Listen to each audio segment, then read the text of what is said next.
Everybody, we are back. I'm Christopher Green, Green Wave Radio Live. We're taking your calls for the remainder of the show today. Make sure to tune in every Tuesday and Thursday from 3 to 5 p.m. Central, 4 to 6 p.m. East Coast time, in addition to our brand new networked website, amtvmedia.com. I am now doing a morning weekday segment live called Go Live, Monday through Friday, 10 to 11 Central, 11 to 12 East Coast time. It's really cool. We're having a lot of fun taking your calls, answering questions in the chat.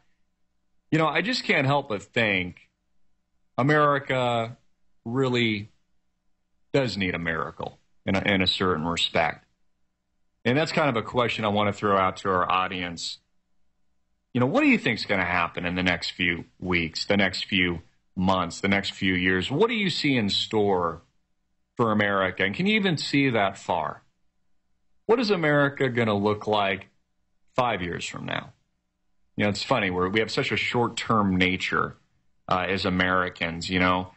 To give you an example, you know, the Japanese, I remember when I was working in the corporate world, we were putting together business plans. And, you know, we put together this business plan. It was a 5-year plan. We thought, oh, wow, you know, we're doing such a great job here. Like, this is amazing. We put together a, 5-year projection and all this data together. And, you know, we had all this smart people working on it. And then we show up and our Japanese counterparts have a 20-year plan.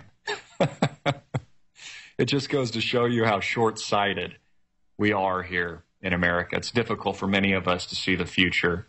It's difficult for many of us to think past what it is we immediately want, past what we immediately are being sold, what we're told we need and should be consuming, how we're pre-programmed to want a certain kind of lifestyle, to demand it really from the machine, with very few realizing that it's really just enslaving us.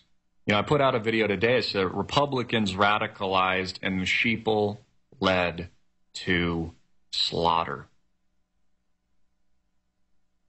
How many of you out there can see that? You know, the example is if you've got a herd, it's being corralled, it's being cornered, it's being pressured. It's being fear-mongered by the establishment, pushed, cattle prodded, tortured, disgraced. You got a few sheep there going, oh, man, this does not look good, Bob. See that fence over there? Let's take it. Let's jump. Let's get out of here. You see it coming, and, you know, the whispers, you kind of hear the whispers among the flock, like, I don't know, if I just saw Bob leave, I don't know what's going on here. This seems really strange. I mean, how many of you see it? How many people do you know in your life? Could be your family members, could be friends, could be acquaintances, could be people you just met on the street. Maybe you went for an espresso today. You bought a cup of coffee, you were at a cafe. How many of the people, look around you, how many of these people really see? And how many of these people really understand?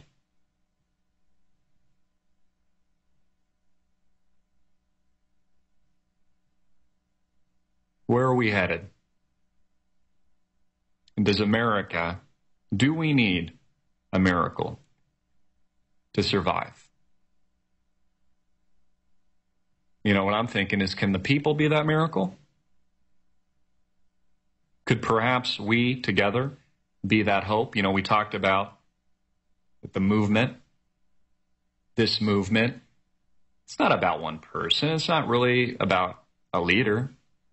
You know, there are leaders. There's people like Ron Paul. There's people like Gary Johnson. There's people like you. But it's not about any one person. It's about all of us in this together. You know, what I hope for is a better world.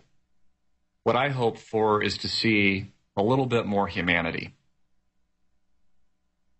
And in that respect, it's so much bigger. So much bigger than just even the liberty and freedom movement. Because the liberty and freedom movement to me is about not just hoping, but putting into practice and being the change we want to see in the world. So when I ask that question, I pose that question, does America need a miracle to survive? I think individually, well, we're going to need an act of God. But together, I think we can be that change. I think we are that change. And I think in a certain respect, that's what comes along with this is a spiritual awakening and an understanding that there is a better life. There's a better way of doing things. Understanding that the way things that were set up in America, that although imperfect, although had its faults and has its faults, still to this day was a pretty darn good way and was a miracle in the way that it was founded, in the way that it was set up, in the way that it was structured. And it's a miracle that our founding fathers and these, great patriots before us put together a system that made it so we could be the check and balance needed in a society, in a country, if it had ever digressed, if it had ever been infiltrated or too much power became concentrated in a certain area, or the country was going the wrong direction, that the people had a right to step in and do something. That's why states have every right. The country was built this way. It was built on this principle and precedent, and we're going to see it. We're going to see elements of this in the next 4 years. It's going to be part of President Barack Obama's presidency. You'll see states begin seceding from the Union. Might not happen overnight. You see, the revolution, physical and intellectual, has already begun. It's already in the air. The revolution before the outbreak of the American Revolution, it was already, people were already thinking about it. It was already weighing heavy on the hearts and on the minds of the people. It just took something to provoke it. It took an event, it took a moment to catalyze what everybody knew was coming already. Now, none of us know what that event will be. We don't know if it'll be war. We don't know if it'll be some kind of geopolitical event. We don't know if it'll be some kind of manufactured terrorist attack. We don't know if it'll be, some kind of EMP or, anything really.